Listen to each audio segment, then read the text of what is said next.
All right, I think yesterday we've finished off with tenets of fascism, so now we're going to focus on Hitler and his rise.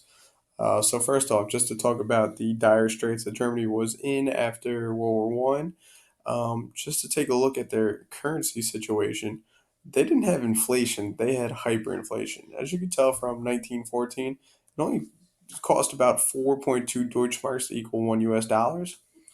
And through the war, it went a little higher, which is natural. 1921, again, not totally bad.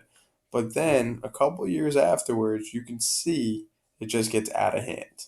All right, by November 1923, it literally cost you four, don't know how many zeros that is, like $1 trillion um, for $1. So if you wanted to buy a loaf of bread, you would have to drag $4 trillion worth of notes to your grocery store. And that's where you hear these stories of people burning their money because it was pretty much worthless. Or my favorite story is a woman drags all this money in a wheelbarrow to the grocery store and she leaves it out there while she goes to get the bread. And when she comes back out, the money's still there, but they stole the wheelbarrow. So that's how worthless the money was. In comes the savior of Germany, or the person who said he's going to save Germany. That's Adolf Hitler. So he follows the lead of Mussolini and brings fascism to Germany, and he starts the Nazi Party. And he actually tries to lead a coup d'état over the Weimar Republic, the democratic government of Germany at that time. They're fledgling, they're having issues, and then the Great Depression just crashed. So they have hyperinflation, they have the economy is in the toilet, they have no world respect, and they're at about 30% unemployment. He tries to overthrow this government. He gets arrested, and while he's in jail, he writes a book called Mein Kampf or Mein Struggle, and he outlines all the problems that are facing Germany and the reasons why these problems are facing Germany. He blames on the Treaty of Versailles, but the biggest target he faces is the Jews. Germany is a very anti-Semitic place at that time, and he needs a scapegoat to help unify the German people. And he decides he's going to focus on the Jews. He's going to throw them out of the country, have a master race of Germans. Somehow this book gets published and it becomes a huge hit in Germany. Hundreds of thousands of copies are sold in a couple months, and he's actually released from prison earlier than expected. And the Nazi Party rises up, and eventually they're going to make him the Chancellor of Germany in 1933. And they actually suspend the parliament, so he becomes a dictator for 5 years. And he says, "In 5 years, I'll fix everything, and I'll give the power back." Obviously, once you have power, you never give it back. All right, but he does become the savior. The economy transforms in a couple years. He has New Deal type programs, and he also starts a rearmament program where he starts building an air force, a military, weapons, even though he's not supposed to, according to the Treaty of Versailles. But this guy doesn't follow rules, as we'll see. Now, the big thing that put him on the map was the Munich Conference. All right, Munich is in Germany. They had a bunch of countries come and talk about Germany being a little too hostile. And at this meeting, the biggest country at that time was Great Britain. The United States declined to go. They were isolationists at this time, so they were isolated, focusing on the Great Depression. So Hitler sits down with Neville Chamberlain, who's the Prime Minister of Great Britain. And Hitler goes, "All I want is one piece. I want the Sudetenland, which is this little small piece on the western part of Czechoslovakia, which is pretty much inhabited by German speaking people."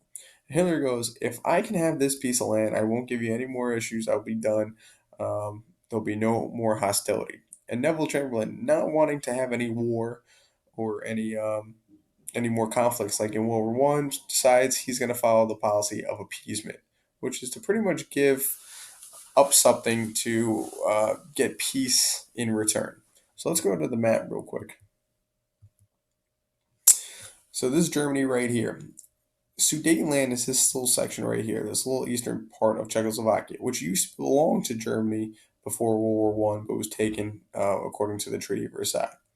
So Neville Chamberlain from this country right here says, "Yeah, we'll give it to you, and hopefully he'll shut up. He'll stop doing anything. He won't be irrational and hostile." But as we have learned from dealing with like little babies, if a little baby is crying and we give them a lollipop to appease them, what are they going to do? They're going to want more. And that's exactly what happens with Hitler. If Great Britain and France had stood tough to Germany, maybe in the United States stood tough to them, or the League of Nations stood up to Germany, maybe we wouldn't have the disaster of World War II. But that's hindsight. Hindsight's always 2020. So we give up this peace, and Neville Chamberlain leaves Munich conference. He goes back to Great Britain, and he says, "I brought peace for our time." And how wrong was he? Germany eventually, a little bit later on, marched throughout all of Czechoslovakia and took it over. All right, let's look at some other hostile things that he did. He denounced the Versailles Treaty, said it's unfair, and he backed out of the League of Nations. 1935, we have Mussolini, who's attacking Ethiopia, which is in Africa. It's down here. So Italy's here, Ethiopia's right here. Other belligerent thing going on. German troops are sent into the Rhineland. According to the Treaty of Versailles, they were not allowed to go in that area. Okay. There's a civil war going on in Spain, and Germany decides they're going to practice using their airplanes and actually drops bombs on Spain against anti fascists. 1938, we have Austrian Anschluss. Anschluss means union. Germany went into Austria and took it over. If you ever seen the movie Sound of Music, they kind of portray that in the movie. We have the Rome, Berlin, Tokyo Pax, which becomes the Axis powers. That's going to be the alliance going against the Allies. All right, so Italy, Germany, and Japan, all fascist military type countries who form a pact to protect themselves against the Allies. All right. A couple other things that go on. I already mentioned Germany marched into the rest of Czechoslovakia. Um, he wanted Poland next, and Great Britain and France both declared that they would stand strong with Poland, and if Poland was attacked, they would also join the war. Hitler is a little scared of what's on the opposite side of Poland, which is the USSR. So secretly, Hitler meets with Stalin, the leader of USSR, and they make a non-aggression pact. They promise not to attack each other at all, and they're going to divide up Poland. So on September 1st, 1939, this is the official start of World War II. German troops march into Poland. They use this new type of warfare called the Blitzkrieg, which I'll describe a little bit later on. And Great Britain and France declare war on Germany, and we're now in the midst of the war. And Germany goes on a huge crush with this Blitzkrieg. All right, they're going to take over Poland. They're going to take over Czechoslovakia. They took over Austria. They're going to take over parts of the Balkan. They're going to go into Denmark. They're going to go into Norway. Eventually, they're going to even attack USSR, which they promised not to do. They take over France. They pretty much take over all of Europe by 1941. All right, before the United States is even in the war. The only two allies that are left standing is Great Britain and USSR.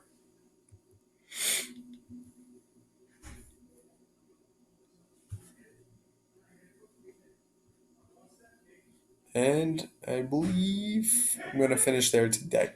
All right, hope you enjoyed, and good luck.